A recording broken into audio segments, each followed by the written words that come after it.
और 9 सीटों पर होने वाले उपचुनाव में योगी आदित्यनाथ अखिलेश यादव के वोटरों को अपने पाले में लाने की पूरी प्लानिंग कर चुके हैं और इसके लिए योगी आदित्यनाथ ने नवरत्न मास्टर प्लान भी तैयार कर लिया है। इस मास्टर प्लान का सबसे अहम हिस्सा है अखिलेश यादव को वोट देने वालों को बीजेपी का वोटर बनाना। इस प्लान को योगी और उनकी टीम कैसे अगले 11 दिनों में अंजाम देगी, देखिए ये एक्सक्लूसिव रिपोर्ट।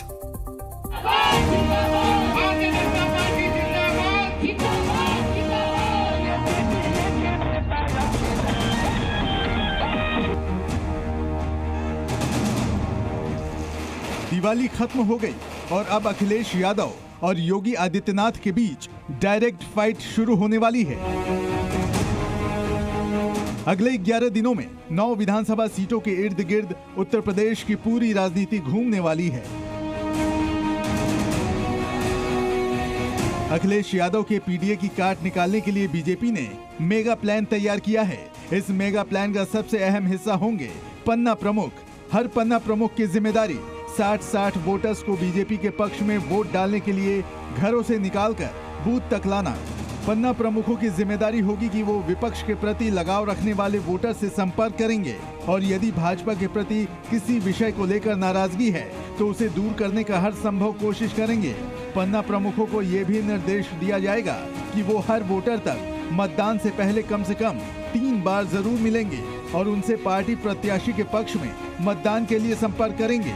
बीजेपी के बूथ अध्यक्षों को भी वोटर्स को बूथ तक लाने की जिम्मेदारी होगी। उत्तर प्रदेश में उपचुनाव से पहले ही बीजेपी तमाम विधानसभा क्षेत्रों में पन्ना प्रमुख सम्मेलन और बूथ कार्यकर्ता सम्मेलन करेगी। इसके जरिए पन्ना प्रमुख और बूथ अध्यक्षों को ये संदेश दिया जाएगा कि वोटर्स को बूथ तक ले जाने की जिम्मेदारी आपकी है। ऐसे में बीजेपी की सबसे निचली इकाई पर बीजेपी ने पूरा फोकस कर दिया है। एक बूथ पर जितने वोट हैं उनमें कितने वोट बीजेपी को मिल रहे हैं, उन सब की जिम्मेदारी होगी। बीजेपी के मेगा प्लान के सबसे अहम किरदार हैं खुद मुख्यमंत्री योगी आदित्यनाथ और प्रदेश के दोनों डिप्टी सीएम केशव प्रसाद मौर्य और ब्रजेश पाठक, जिनकी रैलियां होंगी और उन पर ही जीत दिलाने की फाइनल जिम्मेदारी होगी। उत्तर प्रदेश में उपचुनाव को जीतने के लिए बीजेपी ने मिशन नवरत्न प्लान तैयार किया है।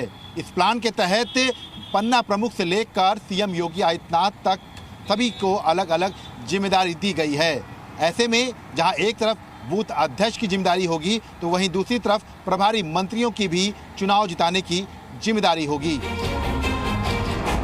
बीजेपी के लिए 9 सीटों का उपचुनाव लोकसभा चुनाव से कम नहीं है, क्योंकि लोकसभा चुनाव में बीजेपी को जो नुकसान हुआ वैसा नुकसान फिर ना हो और इसीलिए बीजेपी अपनी रणनीति में कोई कमी नहीं छोड़ना चाहती।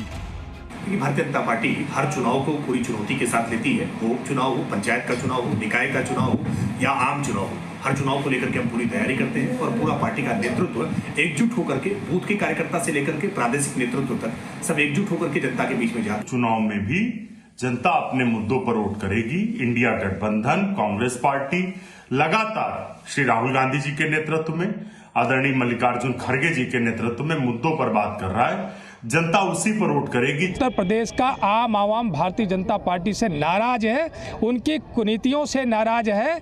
इसलिए उत्तर प्रदेश का आम आवाम निर्णय ले चुका है कि उत्तर प्रदेश से भारतीय जनता पार्टी की सरकार को उखाड़ फेंकना है। उपचुनाव में भी समाजवादी पार्टी अपनी जीत दर्ज करेगी। बीजेपी के मेगा प्लान की काट निकालने के लिए समाजवादी पार्टी भी तैयार है। अखिलेश यादव उपचुनाव वाली हर सीट पर रैलियां करेंगे। अगले कुछ दिनों तक यूपी में राजनीतिक रणनीति की परीक्षा होगी। किसकी रणनीति सफल हुई, फैसला 23 नवंबर को होगा, जब नतीजे आएंगे।